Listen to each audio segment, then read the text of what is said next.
ඔයා දන්නවද සෞභාධර්මය තුළ තියෙන සොඳුරු නිර්මාණ අතරින් එකක් තමයි වැස්ස. පායනවා වහිනවා හැමදාටම නවත්තන්න බැරි. අපේ ජීවිතෙත් එහෙමයි. කාලෙකට සතුට කාලෙකට දුක හැමදාම එක එක තත්වලට පෙරලෙනවා.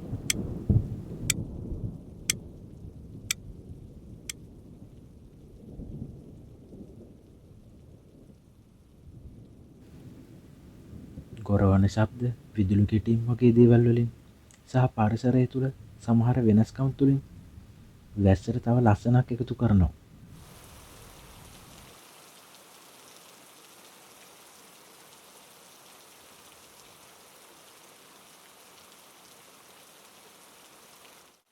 අද උදේ ගියා මම වැස්සත් එක්කම ඇවිදින්න.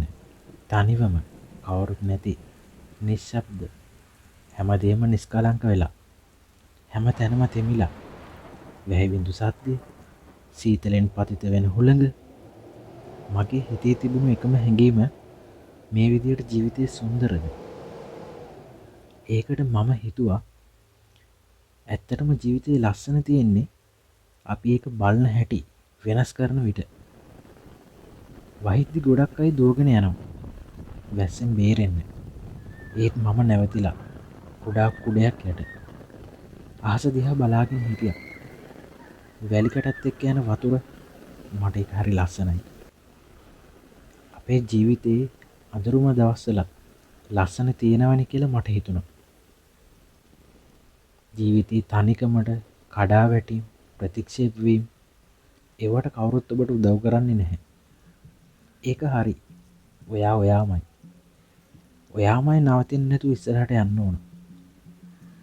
කවුරුත් නැති වෙද්දී ඔබට තියෙන්නේ ඔබේ හිත, ඔබේ අරමුණු, ඔබේ කැමැත්ත.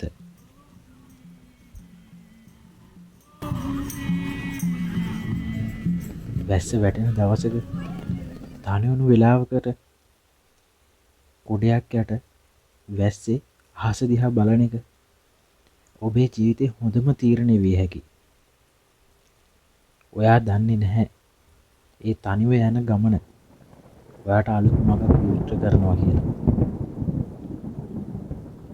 වැසි බිඳු එකක් දෙකක් ගස් වලින් වැටෙද්දි පාරේ ගලා යන දියකඩිති සීතල හුළඟ කුරුල්ලන්ගේ ශබ්ද මේ ඔක්කොම ඔයාගේ ජීවිතයේ චිත්‍රයක්.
Do do.